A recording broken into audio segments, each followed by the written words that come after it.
नमस्कार दोस्तों, स्वागत है आपका SSC learning point by Singh sir. आज हम करेंगे 25 नवंबर की शिफ्ट 3 की।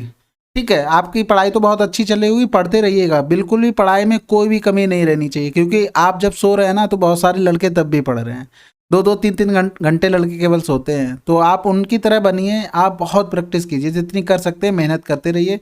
और हाँ, सभी की पीडीएफ तो आपको हमारे टेलीग्राम चैनल पर मिल ही जाएगी, उसको भी जाकर ज्वाइन कर लेना। लिंक नीचे डिस्क्रिप्शन में मिल जाएगा। चलिए फिर स्टार्ट करते हैं बिना देरी किए हुए। कह रहा है 75,000 की धनराशि का वार्षिक आधार पर चक्रवृद्धि होने वाली एक निश्चित वार्षिक ब्याज दर पर 2 वर्षों में प्राप्त चक्रवृद्धि ब्याज इतना है। यदि ब्याज त्रैमासिक आधार पर चक्रवृद्धि होता है तो 1 लाख की धनराशि की उसी ब्याज दर पर 1 वर्ष के बाद प्राप्त धनराशि कितनी होगी। देखो, 75,000 से राशि कितनी हो गई है, 6,120 ब्याज मिल गया। उनको जोड़ दो, यानी कि 0 हो गया, 2 हो गया, 1 हो गया, 6 5 11 के 1 हासिल लगा, 1 8 हो गया। काट दो, 0 से 0 चला गया, 4 से काट दो, 4 एकम 4 हो गया, बचा 3, 4 अट्ठे 32 हो गया, बचा 3, 4 सत्ते 28, 4 पंजे 20 हो गया। यहाँ से 4 दूनी 8 हो गया, और फिर तो भाग जाना नहीं, 0 हो गया। फिर 4 दूनी 8, 4 अट्ठे 32 हो गया।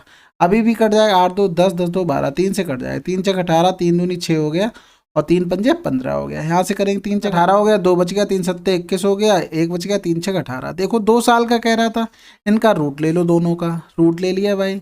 ये 25 हो गया, ये 26 हो गया। कितने का ब्याज मिला, 1 का, बटे 25 कर दो, गुणे 100 कर दो।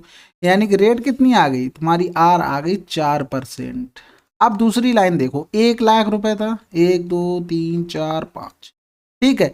लेकिन कह क्या रहा है कि त्रैमासिक, त्रैमासिक कह रहा है, यानी कि 12 महीने की रेट थी 4%, और 3 महीने की कितनी हो जाएगी, 1%। यानी कि 1% का निकालना था, यानी कि ट्री मेथड आपका है ना, उसी को लगा दो, क्योंकि 1 लाख लिखा है, बहुत ईजी होगा। 0 चला गया, यानी कि 1,000 हो गया, फिर 1,000 हो गया, फिर 1,000 हो गया, फिर 1,000 हो गया। ये 4 बार क्यों लिखा, क्योंकि देखो क्या कह रहा है, 1 वर्ष के लिए। 1 वर्ष में कितने महीने उगते हैं, 12, तो 3 महीने के कितनी स्लैब बनेगी, 4 स्लैब बनेगी। समझ गए बात को। अब इसका 1% निकालेंगे तो कितना हो जाएगा, 10। यहाँ पर भी देखो, दोनों को, इसका भी मिलेगा, इसका भी 20 मिलेगा, यहाँ पर तीनों का मिलेगा, यानी कि 30 मिल गया। फिर इसका 1% निकालेंगे तो कितना हो जाएगा, 0.1 हो जाएगा। फिर इस पे इसका भी मिलेगा और इसका भी मिलेगा, यानी कि 0.1 और 0.2, 0.3 हो गया। देखो पॉइंट वाले हमें लेने नहीं है तो छोड़ दो उनको, इसको जोड़ो। ये 4,000 हो गया, और उनको जोड़ेंगे, 30 20 50 होता 60 हो गया। यानी कि 4,060 मिल रहा है क्या, ब्याज। तो 1 लाख में हम 4,060 जोड़ेंगे तो देखो 4,060 कहाँ मिल रहा है। एक तो देखो इसमें मिल रहा है, 1 लाख में 4,060 जुड़ गया, क्योंकि पॉइंट के बाद वाले से मतलब ही नहीं है, तो ये तो सभी में हटा दो। ठीक है, तो हमारा आंसर कौन सा हो गया, ये हो गया। और ये भी हो सकता था, कैसे हो सकता था भाई, यहाँ पर 4 थोड़ी ना आ जाएगा, 4,000 की बात हो रही, तो यही तो आंसर होगा। अगला सवाल, भाई छोटी से छोटी संख्या कौन सी है जो 4 से 9 तक की सभी संख्याओं से विभाज्य हो। 4 से 9 का मतलब 4 5 6 7 8 और 9 हो गया। ठीक है, यहाँ की डिविजिबिलिटी सबसे पहले 9 की देखो, 5 4 9 कट जाएगा, 5 2 7 1 8 नहीं कटेगा, 8 4 12 नहीं कटेगा, 5 4 9 2 11 नहीं कटेगा, आंसर आ गया। अगला सवाल, यदि केलों को 7 रुपए प्रति केले के बजाय 10 रुपए प्रति केले के मूल्य पर बेचा जाता है तो कुछ केलों के विक्रय मूल्यों के बीच अंतर 990 है। यदि सभी केलों का क्रय मूल्य 1980 है और यदि अर्जित लाभ इतना है तो 10 केलों का विक्रय मूल्य कितना होगा। तो देखो 7 रुपए प्रति केले की बात कर रहा था और बेचा कितना 10 में, तो एक केले पे अंतर कितना आ रहा, 3 रुपए का। तो 990 रुपए का अंतर कितने किलो पे आएगा, 330 किलो पे आएगा। केलों की संख्या निकल के आ गई। अब कह रहे हैं सभी केलों का क्रय मूल्य 1980 है, यानी कि 1980 में अगर 330 से डिवाइड करते हैं तो ये कितने का आ गया, एक केले का मूल्य आ जाएगा। हमें चाहिए कितने का, तो 10 केले का, 10 केले का मूल्य हो गया। लेकिन हमें 18% लाभ भी चाहिए, यानी कि 118/100 कर दो, ये जाएगा 6 बार। ठीक है, 0 से 0 चला गया, 6 48 हो गया, हासिल लगा 4, 11 छक्का 66, 66 और 4 70 हो गया, यानी 70.8 रुपए आ गया कितने, 10 केलों का मूल्य। अगला सवाल, एक वस्तु को 2900 में बेचकर एक दुकानदार 16% का लाभ अर्जित करता है। यदि उसने इसे 3,050 में बेचा होता तो उसका प्रतिशत लाभ कितना होता। देखो 100 की चीज मान लो, 100% का प्रॉफिट, सॉरी 16% का प्रॉफिट हो रहा है, 116 हो गया, यानी कि 2900 में बेच रहे हैं तो प्रॉफिट हो रहा है 16 का, यानी 116 की चीज हो गई। अब 3050 की वैल्यू हमें निकालनी थी, यानी 116/2900 गुणे हो गया 3050। यहाँ से देखो 0 से 0 चला गया, 5 से काट दें, 5 छक्का 30 हो गया, 5 एकम 5 हो गया, 55 25 हो गया, 5 अट्ठे 40 हो गया। यहाँ से कट जाएगा, 2 से काट दो, 2 दूनी 4 हो गया, 2 नेमा 18 हो गया, 2 पंजे 10 हो गया और 2 अट्ठे 16 हो गया। तो 29 दूनी कितना हो गया 58 हो गया, 2 एकम 2 हो गया, 2 छक्के 12 हो गया। यानी कि यहाँ से देखो 100 से चीज कितनी बढ़ गई, 22 बढ़ गई, यानी कि प्रॉफिट कितना रहा होगा 22%। आंसर आ गया। समझ में आ गई बात ना। अगला सवाल करते हैं। 23 छात्रों का औसत 53 केजी है। एक शिक्षक का भार भी शामिल करने पर औसत भार में 100 ग्राम की वृद्धि हो जाती है। तो भार बताना केजी में बताना है। 100 ग्राम की वृद्धि हो रही है, 1000 से डिवाइड कर देंगे, यानी कि एक में 0.1 केजी की वृद्धि हो रही है। लेकिन अब क्या हुआ, वृद्धि हो रही है यानी कि जो आए होंगे वो एवरेज से ज़्यादा लेके आए होंगे। कितना ज़्यादा लेके आए होंगे, 0.1 इंटू कितने लोग हो गए 24। समझना बात को, इतना ज़्यादा लेके आए होंगे। तो 23 प्लस का 2.4 हो गया, यानी कि आंसर हो गया 55.4। अगला सवाल। 7800 की राशि को ए बी सी में इस प्रकार विभाजित किया जाता है कि बी के हिस्से का ए के हिस्से का 1/3 और सी का हिस्सा बी के हिस्से का 20% अधिक है। ठीक है, बी का हिस्सा ए के हिस्से का 1/3, ठीक है, 1/3 एक हो गया। अब सी का हिस्सा बी के हिस्से से 20% अधिक है, यानी एक का 120% करना पड़ेगा, तभी तो अधिक आएगा। तो यहाँ से देखो 2 छक्के 12 हो गया, 2 पंजे 10 हो गया, सभी में 5 का गुणा कर दो, ये 5 हो गया, 5 ये 15 हो गया। जोड़ दो सबको, 6 5 11 11 5 16 10 26, 26 की वैल्यू कितनी है 7800। हमें एक ही वैल्यू चाहिए, यानी कि 15 की वैल्यू चाहिए। यहाँ से करेंगे तो ये 3 बार चला गया, 15 3 4500, आंसर आ गया। अगला सवाल। एक निश्चित धनराशि के लिए 5% वार्षिक ब्याज दर पर 2 वर्ष का साधारण ब्याज और वार्षिक रूप से चक्रवृद्धि होने वाले वार्षिक ब्याज की दर का अंतर बताना। देखो सिंपल सा है, तुरंत किया करो, रेट का स्क्वायर अपॉन 100 कर दो, 25/100 करेंगे, 0.25 हो गया, वैल्यू दी थी 25, 100 की वैल्यू हमें निकालनी थी, तो 25/0.25 गुणे हो गया 100, तो 25 से 25 गया, 2 जीरो ऊपर और बढ़ गया, आंसर आ गया 10,000। अगर फार्मूला लिखना तो देखो लिख लो, डिफरेंस बराबर होता है P इंटू R अपॉन 100 की पावर 2 होती है। ठीक है, समझ में आ गई बात की नहीं आ रही। यहाँ देखो डिफरेंस कितना दिया था 25, P हमें निकालना था, R की वैल्यू 5 गुणे 5 हो गया, बटे हो गया 100 गुणे 100 हो गया। तो यहाँ से करेंगे, देखो काट देंगे, 25 25 से ये चला गया, P बराबर कितना आ गया 10,000 आ गया। ठीक है, तो डायरेक्ट लिख लिया करो, R का स्क्वायर अपॉन 100। अगला सवाल। एक निश्चित धनराशि एक समान वार्षिक साधारण ब्याज दर से 4 वर्ष में इतनी, 7 वर्ष में इतनी हो जाती, धनराशि कितनी। देखो 7 वर्ष में कितनी हो जा रही है 1 4 9 8 5, और 4 वर्ष में कितनी हो जा रही है 1 2 4 2 0।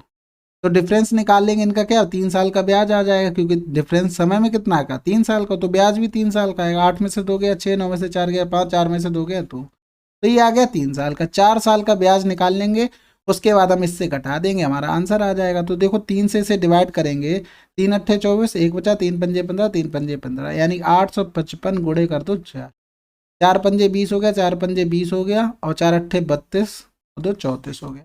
तो 12420 से 3420 माइनस कर दो, 0 0 0, 12 से 3 गया 9, आंसर आ गया 9000। अगला सवाल। कोई व्यक्ति 1000 मीटर लंबा पुल 6 मिनट में पार करता है, उसकी चाल किलोमीटर प्रति घंटा में। यानी कि देखो दूरी को अगर किलोमीटर में बनाएंगे तो 1000 से भाग करेंगे तो 1 किलोमीटर हो गई, इसे घंटे में बनाएंगे 6/60 हो गया, यानी कि 1/10 घंटा हो गया। तो एस बराबर क्या होता है D अपॉन टी। तो D कितना है 1 है, T कितना है 1/10 है, 10 ऊपर चला जाएगा, आंसर आ गया 10 किलोमीटर प्रति घंटा। अगला सवाल। एक व्यक्ति एक पुरानी वस्तु 5400 में खरीदी और उसकी मरम्मत पे 200 खर्च कर दिए, इसे 6300 में बेच दिया, उसका लाभ प्रतिशत क्या है। 5400 से 200 बढ़ गया ना, यानी 5600 की चीज़ 6300 में बेच दी, ये चला गया। तो देखो कितना फायदा ले रहा, 7 रुपये का, किससे 56 से, गुणे कर दो 100, 7 अट्ठे 56 हो गया, 100/8 का मतलब 12.5% का क्या किया, लाभ लिया। अगला सवाल। ए और बी का अनुपात इतना है, बी सी का अनुपात इतना है, ए बी सी का अनुपात कितना हो। देखो हमने क्या किया, एक चीज़ पकड़ लो, देखो इसको ऐसा नहीं कि बी को बराबर करते घूमो तो आंसर आएगा, नहीं नहीं, ऐसे ही देखो यहाँ पर 55 आ रहा है, यानी कि 11 की डिविजिबिलिटी होनी चाहिए सी में। तो देखो 6 1 7 नहीं है, यहाँ पर देखो 6 3 9 नहीं है, यहाँ पर 5 1 6 6, यहाँ पर 11 से हो रहा है डिवाइड, यहाँ पर भी डिवाइड हो रहा है। अब ए बी का देख लो, ए बी का रेशियो 8 9 आना चाहिए, यहाँ पर देखो 8 9 आ रहा है इसमें, यहाँ 4 अट्ठे 32, 4 नेम 36 आ रहा है, यहाँ पर 4 नेम 36, 4 अट्ठे 32, उल्टा आ रहा है, यानी कि आंसर क्या हो गया तीसरा। तो ऑप्शन चेक कर लिया करो। अगला सवाल। दुकानदार 500 के अंकित मूल्य पर 8%, 12% की दो क्रमिक छूट देता है। एक अन्य दुकानदार बी उसी अंकित मूल्य वाली वस्तु पर 20% की एकल छूट देता है। उनके विक्रय मूल्य में अंतर क्या होगा? देखो पहले तो इसकी एकल छूट निकाल लो, तो 12 + 8 माइनस का 12 गुणे 8/100। तो यहाँ से देखो 12 8 20 हो गया, 20 माइनस 12 8 96.96 हो गया। यानी कि 20% से इससे डिफरेंस करते हैं तो ये माइनस हो जाएगा, ये प्लस हो जाएगा, यानी कि डिफरेंस कितना आएगा? 0.96%। यानी 500 का 96% हमें निकालना। तो जीरो जीरो चले गए, 5 छक्का 30 हो गया, हासिल लगा 3 5 ने 45 और 3 48 हो गया। समझ रहे बात को कि नहीं समझ रहे हो?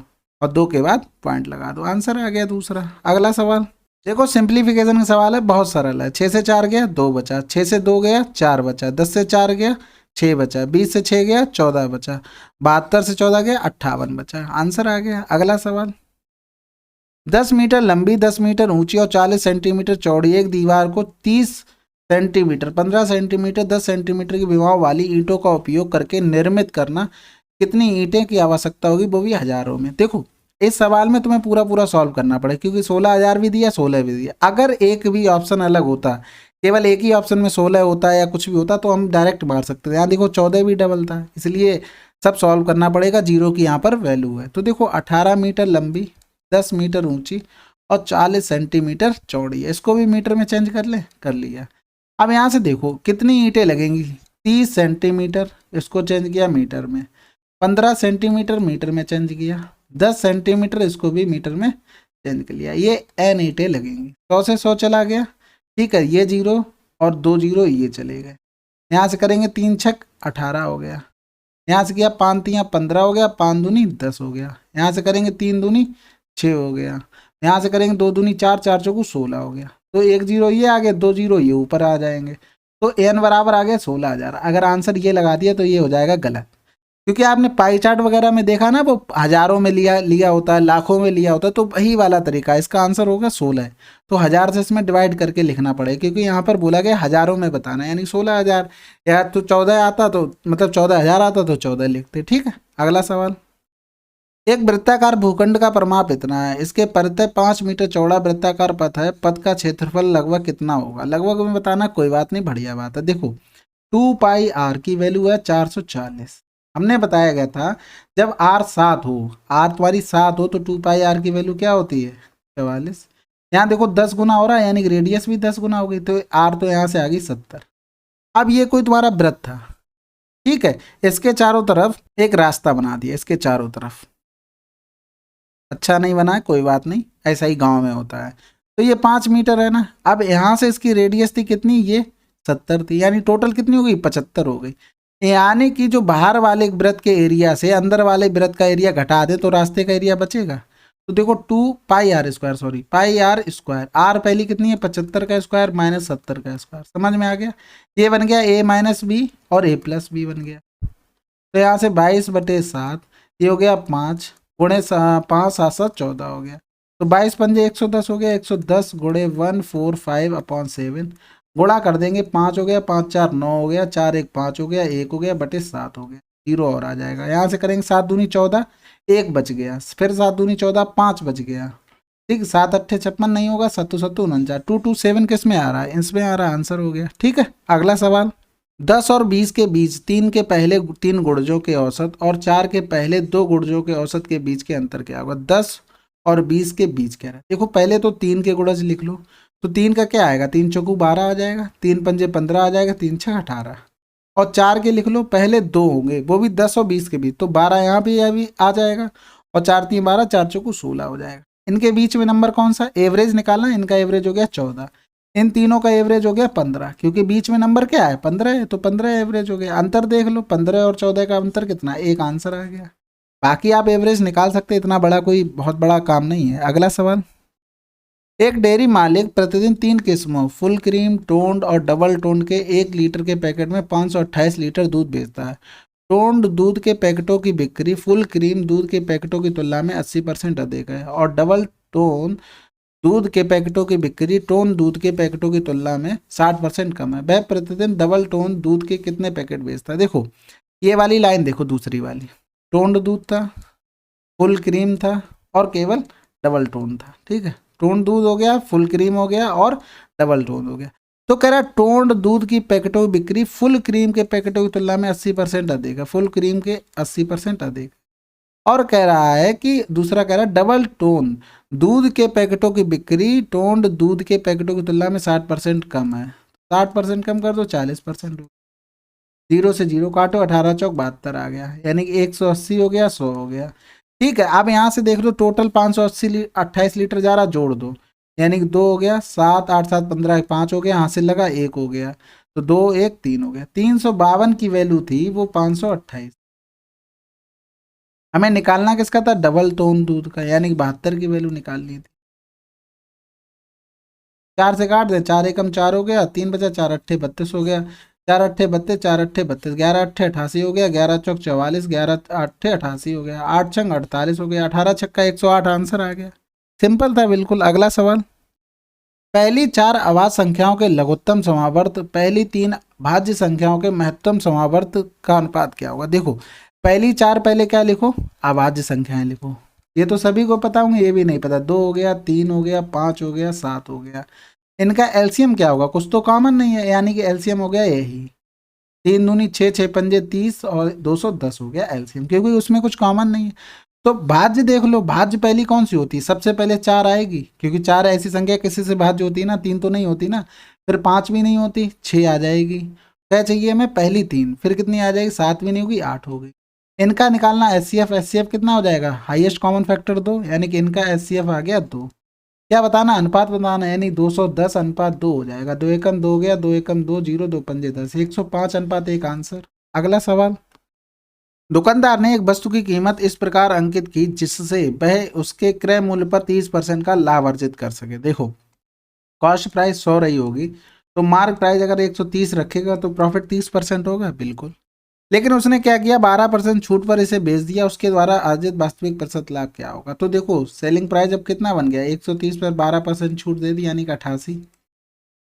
जीरो से जीरो चला गया यहाँ से। तो देखो 1000 की चीज, देखो सीपी और एसपी में हम रेशियो बना रहे हैं, तो देखो 13 अट्ठे कितना हो गया? 104, हाथ से लगा 10, 13 अट्ठे 104 और 10 114 हो गया। तो प्रॉफिट देखो कितने का लिया? 144 का लिया, बटे 1000 कर दो, गुणे कर दो 100, यानी आंसर क्या आ गया? 14.4। अगला सवाल देखो सिंप्लीफिकेशन का है, बहुत अच्छा सवाल है। यहाँ से करेंगे तो 24 3 72 होता है, इनका डिफरेंस 1 आ गया। यहाँ करेंगे 9 छक्का 54, यानी 10 माइनस 378 बटे हो गया 54, माइनस का कितना हो जाएगा? 1। ठीक है, यहाँ से देखो चला जाएगा किसी से, काट दो पहले 2 से, 2 दूनी 4 हो गया, 2 सत्ते 14 हो गया। यहाँ से करेंगे 2 एकम 2 हो गया, बचा कितना? 1, 2 अट्ठे 16 हो गया, 2 में 18 हो गया। 7 से कट जाएगा, पूरा पूरा दिख गया। 7 से 1 जाएगा, 6 बचेगा, यानी 10 माइनस 6, आंसर कितना? 4। अगला सवाल, समान लंबाई की 2 ट्रेनें ए और बी समांतर पटरियों पर एक ही दिशा में इतने और इतने की चाल से चल रही थी। ट्रेन ए ट्रेन बी को 1 मिनट में पार करती है, ट्रेन की लंबाई कितनी होगी? देखो दोनों ट्रेनों की लंबाई जुड़ेगी, यही तो दूरी वो कवर करनी है, और चालें एक तरफ जा रही, यानी चालें क्या होगी? घट जाएंगी। माइनस का 50.4 हो गया, ये हो जाएगा 5/18। 1 मिनट में कह रहा है, यानी कि 60 सेकंड हो गए। समझ रहे हो ना बात को? यहाँ लिख सकते हैं 2L × 18 बटे में, देखो इनको 8 से 4 गया, 4 बचा, और यहाँ 4 बचा, 6 से 5 गया, 1 हो गया, और गुणे में क्या हो गया? 5 बराबर हो गया 60। तो 18 अट्ठे कितना हो गया? 144, 5 अट्ठे 40, नीचे बचा 4 हो गया, 2 दूनी 4 हो गया, ऊपर गुणा कर देंगे तो L बराबर 120 आ गया। अगला सवाल, 51 x 72 96 समानुपाती हैं, इसकी वैल्यू निकालनी। सिंपल है, 51 बटे x हो गया और 72 बटे 96 हो गया, यही कह रहा था वो। तो 12 छंग 72, 12 अट्ठे 96, 2 3 6 हो गया, 2 चौकू 8 हो गया। यहाँ से काटेंगे तो 17 3 51 होता है, x बराबर आ गया 68। वैल्यू रख दो x की, तो 68 गुणे 2 करेंगे, 2 अट्ठे 16 हो गया, 2 छक्के 12 1 13 हो गया, प्लस का 8 हो गया, और गुणे कर देंगे 13 और 8 3 11 81 हो गया। ठीक है, इसका रूट ले लेंगे, ये 44 हो गया, 144 हुआ ना 8 से 14, तो 12 आ जाएगा बाहर, इसका 9 आ जाएगा, 12 नहीं में 108 आंसर। अगला सवाल, बी किसी कार्य को पूरा करने के लिए ए द्वारा लिए गए दिनों की संख्या का 5 गुना लेता है। एक साथ काम करके वे काम को 15 दिनों में पूरा कर सकते हैं, उसी काम को पूरा करने में ए अकेला कितना दिन लगेगा? देखो बी किसी कार्य को ए द्वारा लिए गए दिनों की संख्या का 5 गुना लेता है। ठीक है, ये क्या हो गए? डेज हो गए। इनकी इफिशियंसी क्या हो जाएगी? अपोजिट हो जाएगी, 1 और 5। दोनों ने मिलके किया, 6 की इफिशियंसी से 15 दिन काम किया तो 15 छक्का 90 काम हो गया। अब किसको, अकेले ए को करना है, यानी कि 5 से भाग कर दो, आंसर क्या आ गया, 18 पंजे 90, आंसर आ गया। अगला सवाल, ए और बी मिलकर किसी कार्य को 24 दिनों में पूरा कर सकते हैं, बी और सी मिलकर इसे 30 दिनों में पूरा कर सकते हैं। ए की दक्षता सी की तुलना में 2 गुनी है, तो बी अकेले उसी कार्य को पूरा करने में कितने दिनों का समय लेगा। देखो ए प्लस बी 24 दिन, बी प्लस सी 30 दिन, एलसीएम लेंगे 120 हो गया, 24 पंजे 120, ये हो गया 4। अब यहाँ से देखो ए की दक्षता सी की दक्षता में 2 गुनी है, अगर सी की 1 है तो दक्षता 2 की, बी की कितनी हो गई 2 हो जाएगी, तो बी की कितनी हो जाएगी 3 हो जाएगी, क्योंकि टोटल 5 थी। तो यहाँ पे बी की 3 रख के देखते हैं, 4 आ रहा है, बिल्कुल 4 आ रहा, सेटिस्फाइड हो गया। अगर नहीं आता तो उसको हमें बराबर करना पड़ता, तो हमारे लिए सवाल हो गया आसान। तो 120 टोटल काम है, बी को अकेले करना था, 3 से भाग कर दो, 40 दिन आंसर। अगला सवाल, ए बी सी 3 संख्याएं, ए बी से 45% अधिक है, सी ए से 60% कम है, बी सी से कितने परसेंट अधिक है। देखो सिंपल सी बात है, ए बी से 45% अधिक है। अब सी की बात आ गई, ए से 60% कम है, ए कितना था 145, 60% कम का मतलब 40% रह गई, 0 से 0 चला गया, 4 पंजे 20 हो गया, यहाँ से लगा 2 हो गया, और 14 चौकू 56, 56 और 2 कितना हो गया 58, बटे कर देंगे 10, यानी कि सी कितना आ गया 58। तो बी 100 है, 58 सी है, तो देखो कितना अधिक हो रहा है 42 अधिक हो रहा है, बटे किससे, सी से पूछा गया है, तो 58 करना पड़ेगा, गुणे 100 हो गया, 2 दूनी 4 2 एकम 2 गया, 2 दूनी 4 2 में 18 हो गया, यानी 29 से हमें भाग करना है 2100 में। ऑप्शन पकड़ लें, तुरंत ऑप्शन पकड़ो, 4 7 6 7, 7 से देखो करके पहले हो रहा है, 7 ने 63 की 3 हासिल लगा, 6 7 दूनी 14 6 20, बिल्कुल जा रहा है, तो ठीक है, 10 से 3 गया 7 बचा, यहाँ 0 उतारा लिया फिर से 0 का। अब देखो दूसरा, या तो 2 बार जाएगा, या तो 0 भाग जा ही नहीं रहा, पूरा पूरा तो कट नहीं रहा, ऐसा नहीं है कि भाग तो जाएगा, कितनी बार 2 बार जाएगा, तो आंसर फर्स्ट आ गया। ठीक है, तो इस तरीके से आप लोग जल्दी सॉल्व कर सकते हैं। अगला सवाल देखते हैं। चलिए 25 नवंबर के सभी पेपर हमारे कंप्लीट हो गए हैं, मिलते हैं अगली शिफ्ट में, तब तक आप लोग पढ़ते रहिए मन लगा के। जय हिंद जय भारत।